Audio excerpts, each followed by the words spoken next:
आइए जानते हैं आज के प्रमुख अंतर्राष्ट्रीय खबरों को। उससे पहले एक नजर आज के हेडलाइंस पर। कौन है वो लोग जिन्होंने संसद के अंदर और बाहर मचाया कोहराम, एक महिला भी शामिल। 22 साल बाद फिर संसद की सुरक्षा पर उठे सवाल, जाने 13 दिसंबर 2001 में क्या हुआ था। बंगाल रैली में मिला था साहस से भजनलाल को संकेत, उसके बाद राजस्थान के मंचों पर बढ़ी सक्रियता। मुख्यमंत्री पद जाते ही शिवराज सिंह चौहान ने बदला अपना ट्विटर प्रोफाइल, जाने अब क्या लिखा। 351 करोड़ कैश के बाद अब सोने का भंडार तलाश रही आयकर विभाग की टीम, धीरज साहू के घर के अंदर खुदाई। छत्तीसगढ़ में सीएम के शपथ ग्रहण से पहले नक्सली हमला, आईईडी ब्लास्ट में एक जवान शहीद। दिल्ली मौसम अपडेट, बढ़ी ठंड फिर डराने लगा बढ़ता प्रदूषण। आज सस्ता हुआ सोना और चांदी, चेक करें अपने शहर का रेट। एनिमल में अबरार का रोल करके हिट हुए बॉबी देओल, भारी डिमांड के बाद रिलीज हुआ एंट्री सॉन्ग। और विश्व कप फाइनल में हार के बाद कप्तान रोहित शर्मा का पहला बयान आया सामने, भावुक होकर कही ये बात। संसद हमले की बरसी पर आज संसद के अंदर और बाहर हड़कंप मच गया। एक और लोकसभा के अंदर दो युवक दर्शक दीर्घा से कूदकर सांसदों की बेंच पर पहुंच गए और कलर गैस का छिड़काव कर दिया। वहीं दूसरी ओर संसद के बाहर एक युवक और एक महिला ने गैस का छिड़काव कर जमकर नारेबाजी की। इससे संसद परिसर के बाहर हड़कंप मच गया। संसद के बाहर की घटना में दिल्ली पुलिस ने दो लोगों को हिरासत में लिया है। इनके नाम नीलम और अनमोल सिंधे हैं। नीलम महिला है और उनकी उम्र 42 साल है। वो हरियाणा के हिसार की रहने वाली है। दूसरे आरोपी का नाम अनमोल सिंधे है। अनमोल के पिता का नाम धनराज सिंधे है और महाराष्ट्र के लातूर का रहने वाला है। इसकी उम्र 25 साल है। आज बुधवार को संसद पर हमले की 22वीं बरसी है। संसद हमले की बरसी पर संसद की सुरक्षा में चूक का मामला सामने आया है। संसद की कार्रवाई के दौरान दो व्यक्ति दर्शक दीर्घा से अचानक लोकसभा सांसदों की सीट पर कूद गए। हालांकि सुरक्षा कर्मियों ने दोनों संदिग्ध व्यक्तियों को पकड़ लिया। सदन की कार्रवाई स्थगित होने के बाद सांसदों ने इस घटना को डरावना बताया है। ठीक 22 साल बाद उसी तरह की दहशत दिखाई दी। 13 दिसंबर 2001 को लोकतंत्र के मंदिर को आतंकियों ने निशाना बनाया था। लश्कर ए तैयबा और जैश ए मोहम्मद के 5 आतंकवादियों ने संसद भवन पर हमला किया था। इस हमले में 9 लोगों की मौत हो गई थी। मरने वालों में दिल्ली पुलिस के 6 जवान, संसद सुरक्षा सेवा के 2 जवान और 1 माली शामिल थे। वही हमले को अंजाम देने वाले आए आतंकियों को ढेर कर दिया गया था। 2021 में पश्चिम बंगाल का विधानसभा चुनाव हो रहा था। राजस्थान के भावी मुख्यमंत्री भजनलाल शर्मा को मध्य पश्चिम बंगाल की 3 दर्जन विधानसभा सीटों पर चुनाव की जिम्मेदारी दी गई थी। इस चुनाव के दौरान गृह मंत्री अमित शाह और भारतीय जनता पार्टी के नेता भजनलाल की एक सियासी मंच पर मुलाकात होती है।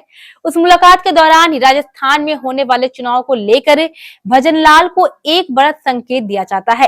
राजनीतिक गलियारों में कहा यही जा रहा है कि उसी संकेत के बाद भजनलाल की राजस्थान में जिस तरीके से सियासी मंचों पर एंट्री होने लगी वह महत्वपूर्ण थी।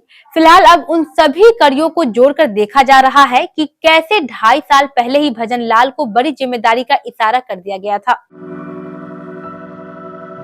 मध्य प्रदेश में नए मुख्यमंत्री मोहन यादव के शपथ ग्रहण कार्यक्रम से कुछ समय पहले शिवराज सिंह चौहान ने अपनी ट्विटर प्रोफाइल बदला है।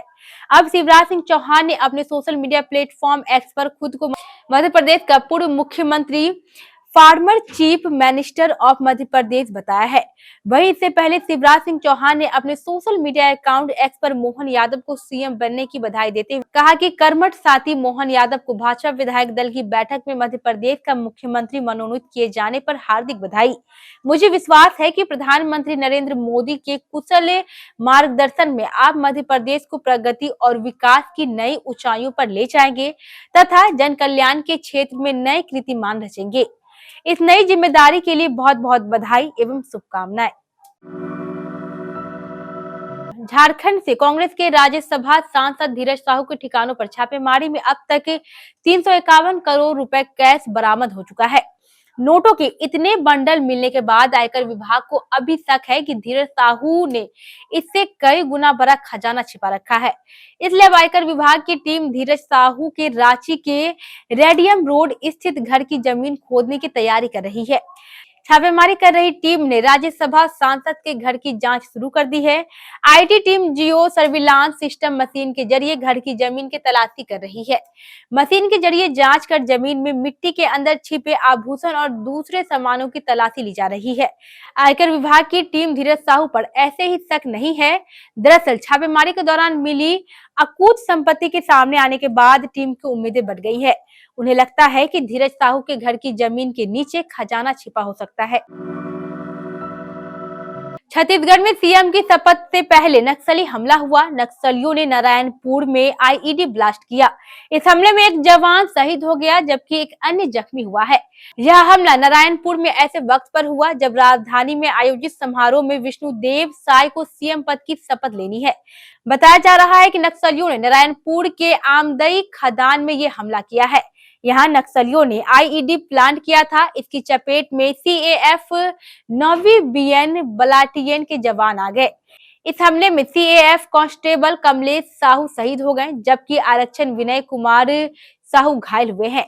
एसपी पुष्कर शर्मा ने हमले की पुष्टि की है। बीते 2 दिनों से राजधानी में सुबह और शाम ठंड बढ़ गई है। दिन में धूप खिलने की वजह से अधिकतम तापमान में कमी नहीं आई है। पूर्वानुमान के अनुसार अब अगले 6 से 7 दिन ठंड के और अधिक बढ़ने की संभावना नहीं है। 2 से 3 दिन बाद तापमान में मामूली इजाफा हो सकता है। आज यानी बुधवार शाम से आंशिक तौर पर बदलाव देखने को मिल सकते हैं। आज बुधवार को आसमान साफ रहेगा। शाम के समय आंशिक बादल छा सकते हैं। सुबह के समय हल्के से मध्यम स्तर का कोहरा रह सकता है।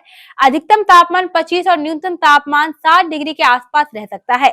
वहीं 14 से 18 दिसंबर के बीच अधिकतम तापमान 23 से 24 डिग्री और न्यूनतम तापमान 6 से 8 डिग्री के आसपास रह सकता है। 15 दिसंबर तक बादल छाए रह सकते हैं। सोने और चांदी की कीमतों में इन दिनों जोरदार एक्शन देखने को मिल रहा है। विदेशी बाजारों के साथ घरेलू वायदा बाजार में भी बुलियन मार्केट में नरमी दर्ज की जा रही है। रिकॉर्ड रैली के बाद दोनों की कीमतों में नरमी की वजह से निवेशकों का फोकस यूएसएफईडी का ब्याज दरों पर फैसले पर है। इसके चलते निवेशकों के पास सोना सस्ते में खरीदने का अच्छा मौका बना है। एमसीएक्स पर आज सोने की कीमत करीब 60,000 की गिरावट के साथ 61,123 रुपए प्रति 10 ग्राम के रेट पर ट्रेंड कर रहा था, जबकि इसी महीने की शुरुआत में भाव 64,000 रुपए के पार निकल गया था। हालांकि तब से अब तक सोने की कीमतों में काफी कलेक्शन देखने को मिल रहा है। इसी तरह चांदी भी 110 रुपए की गिरावट के साथ 71,750 रुपए प्रति किलोग्राम पर ट्रेंड कर रही है। फिल्म एनिमल से बॉबी देओल ने न सिर्फ अपनी खूंखार एक्टिंग से लोगों का दिल जीता है, बल्कि फिल्म में दिखाई गई उनकी एंट्री भी इस वक्त काफी चर्चा में बनी हुई है। दरअसल फिल्म में अबरार बने बॉबी देओल जबरदस्त डांस मूव्स करते हुए जमाल कुडू गाने पर एंट्री लेते हैं, जो सोशल मीडिया पर ट्रेंड कर रहा है। ऐसे में फैंस की भारी डिमांड पर अब मेकर्स ने इस गाने को रिलीज भी कर दिया है। बॉबी देओल का एंट्री सॉन्ग जमकर कुडू एक ईरानी ओरिजिन सॉन्ग है। खबरों की माने तो इस गाने पर अपनी एंट्री को बॉबी देओल ने खुद ही कोरियोग्राफ किया है। एक्टर के ये जबरदस्त एंट्री देख अब लोग उनके दीवाने बन चुके हैं। क्रिकेट विश्व कप 2023 में टीम इंडिया की दिल तोड़ने वाली हार के बाद पहली बार कप्तान रोहित शर्मा का कोई बयान सामने आया है। उन्होंने फैंस के साथ अपना दर्द साझा करने के लिए सोशल मीडिया का सहारा लिया। टूर्नामेंट में लगातार 10 मैच जीतने के बावजूद भारत अहमदाबाद में ट्रेविस हेड के शतक की बदौलत फाइनल में ऑस्ट्रेलिया से हार गया था। टूर्नामेंट खत्म होने के बाद से रोहित सोशल मीडिया से दूर रहे और यहां तक कि दक्षिण अफ्रीका के खिलाफ वनडे और टी20 असाइनमेंट से भी बाहर हो गए। हालांकि भारतीय कप्तान ने अब इस मामले पर अपनी चुप्पी तोड़ते हुए कहा है कि हार के बाद उन्हें पता नहीं था कि इस दर्द से कैसे उबरा जाए।